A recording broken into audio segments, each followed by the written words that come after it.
Boa noite de sexta-feira a toda a nossa audiência. Durante esta semana, uma explosão foi observada na Península da Crimeia, o que causou grande preocupação por parte dos russos e também levantou uma nova guerra de narrativas relacionada a exatamente esse conflito que acontece na Ucrânia há quase 6 meses.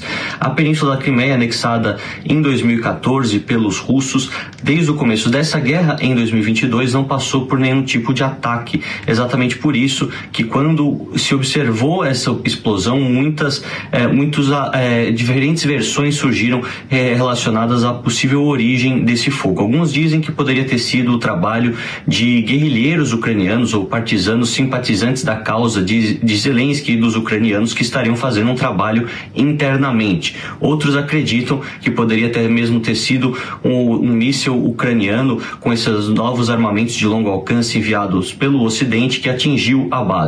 Há também a versão que diz que foi simplesmente um acidente, alguém fumando perto das instalações, até mesmo um soldado russo que promoveu uma explosão em cadeia, pegando fogo em um e depois em outros equipamentos. O fato é que depois que isso acontece, as imagens de satélite mostram que talvez 7 aeronaves tenham sido perdidas antes e depois do fogo, o que, se for comprovado, significa a maior perda de aeronaves por parte dos russos em um único dia desde a Segunda Guerra Mundial. Isso levanta exatamente uma certa preocupação por parte dos russos sobre a segurança das regiões que eles já estão dominando militarmente, ocupando militarmente e que podem eventualmente passar por focos de novos ataques.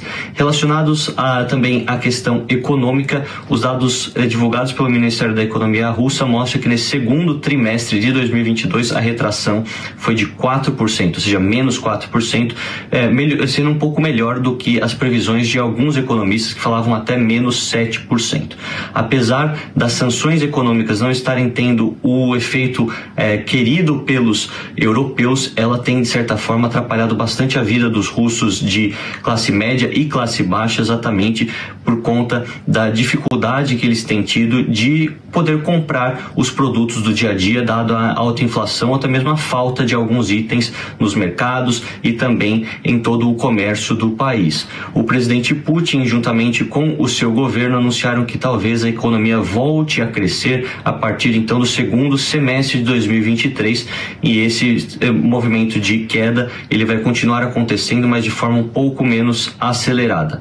Uma previsão um pouco menos pior, podemos dizer assim, do que aquilo que foi estabelecido pelos analistas no começo da guerra, mas de qualquer maneira mostra que as sanções econômicas feitas em conjunto pelo Ocidente têm, de certa forma, um efeito também na economia deste gigante da geopolítica mundial, que é a Rússia.